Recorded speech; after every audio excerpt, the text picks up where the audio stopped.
बियो एक्यूजिशन बिसोरो गावसोरनि राइट अफ इनफरमेशन बेखौ लानानै बिसोरो एक्यूज खालामदों नाथाय जों बेखौ टटेलि डिनाय खालामो फार्स्ट अफ अल आसारखान्थि एबा कालचारा माजों जायो फार्स्ट अफ अल बेहाय लेंगुवेज मोनसे थानांगोन गाननाय जोमनाय थानांगोन हारिमुवारि माखासे आयदाफोर थानांगोन ओमफ्राय जानाय लोंनायबो इभिन बेवहाय थानांगोन दा बर' हिसाबै लेंगुवेजआव जोंहा गोख्रों मोनसे जुजिनाय दङ जोङो धोरोमनि बिजाबखौ 1938आवनो जोङो बर' रावआव सुजुदों ओमफ्राय बाइबेलखौ जोङो कमप्लिट जोङो 1981आव बर'नि रावआव ट्रेन्सलेट खालामनानै जोङो होदों आरो जोंनि आदि बर'फ्रा साहिबफोरनि फोरोंनायजों प्रथम बर'नि बिजाबफोरखौ लिरदों रेभारेन्ड एन्डेल्स साहेब दङमोन बिथाङा बर'फोरनि हेफाजाब लानानै बर' रावखौ बर'फ्रानो बिथांनो फोरोंदों बा लिरदों बेबादि लेंगुवेजनि सायाव गोसो होनाय बे जोंनि खामानि गोबां मानसिफोर दङ बिथांमोना बर' रावखौ राया बिथांमोना बर'खौ रायनांगौ बर'नि मोनसे कालचार गैया ओमफ्राय गोबां मानसिफोर दङ बर'फ्रा गाननाय जोमनायाव गोसो होआ नाथाय आं बुंनो सानदों गाननाय जोमनायावबो जोङो गोसो होनांगौ ओमफ्राय कालचारखौ जोङो मिथिहोनांगौ जोंनि कालचारा मा मोसानाय गाननाय जोमनाया मा बे आयदायाव जोङो खृष्टान ग्रुप हिसाबै गुबुनखौ नेयालाबानो साउथ इस्ट एसिया गोबां कान्ट्रिसफ्राव जोङो हाजार हाजार लाख लाख थाखा खरस खालामनानै जोंनि कालचारा मा जोंनि मोसानाया मा मुलुगनि बिथायावहाय जों बेखौ प्रेजेन्ट खालामदों ओमफ्राय मुलुगनि मानसिफोरनि मोजां एप्रिसिएसन जोङो मोननो हादों दा बे हिसाबै बबेबा खनानिफ्राय माबा मोनसे साननाय लानानै जोंखौ बुङोब्ला कालचारखौ नागारजोब्बाय नैबिदि खालामबाय बेखौ इजिलि बेखौ जोङो मानिनो हाया जायफ्रा भाषा गारलांबाय जायफ्रा रितिनितिफोरखौ एखेबारे गारलांबाय बिसोरखौथ' दा जोंबो बुंगासिनो दङ बर'आ बर' रावखौ रायनाया मोजां बर'नि आसार खान्थिखौ फल' खालामनाया मोजां बेखौथ' कालचारखौ प्रिजार्भ खालामनाया मोजां बेखौथ' जोंबो बुंगासिनो दङ बुंग्राफ्रा अनेक रोखोमै बुंदों नाथाय जोंनि साननाय हनाय आरो जोंनि बुंफोरनाया बेबादि दा फेमिलि खृष्टान दङ बिसोरो गासिबो बाथौ लिरजोब्बाय खिन्थु बिसोरहा गिर्जा गोगोम दङ ओमफ्राय गिर्जायाव बिसोर हाबबाय थायो बिसोरनि गिर्जाखौ इन्सपेक्ट खालामोब्ला नोंसोरनि धोरोमा मा रेकर्ड मथे नोंसिनाथ' बाथौसो दङ माबोरै नोंसोरो खृष्टान जाखो आयेननि दहायाव बिथांमोना दसि जागोन ओमफ्राय आयेना गावसोरनि मथे बिथांमोनखौ हेरेसमेन्ट होनो हागोन बे समाव रावबो बिथांमोनखौ बायख'नो बा हेफाजाब होनानै सहाय होनो हानाय नङा बेबादि माखासे रिस्क जोङो नुहुरदों बे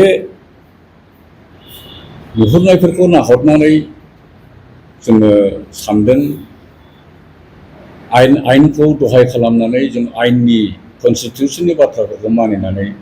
जोंनि फोरमायथिखौ जों होनांगौ बेखायनो जोङो बेवहाय स्पिरिचुवेलि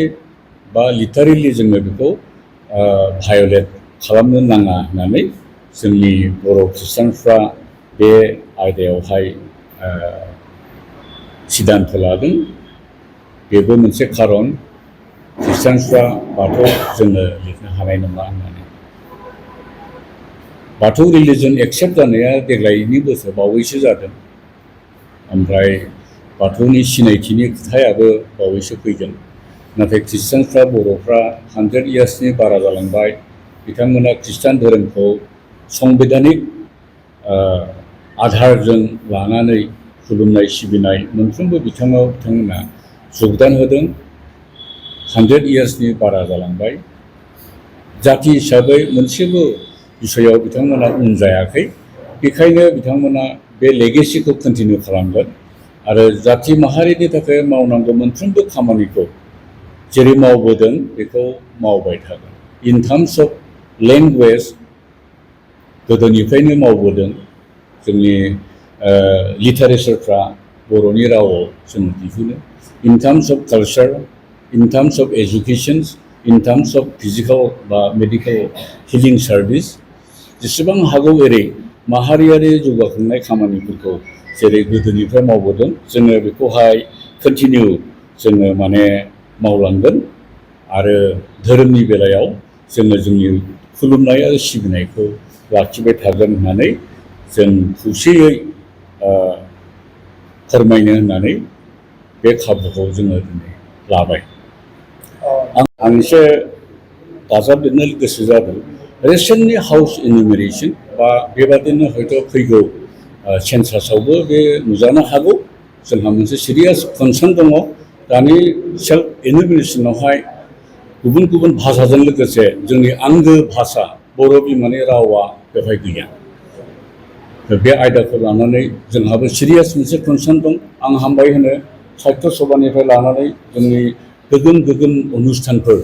एबसु गुबुन गुबुन थाफानाय अनुष्ठानफ्रा बेखौ फाइट खालामदों। जोंबो इन सेपारेट वेब्लाबो जेरावहाय जों हायो बे बाथ्राखौ जोङो प्रेस खालामगोन।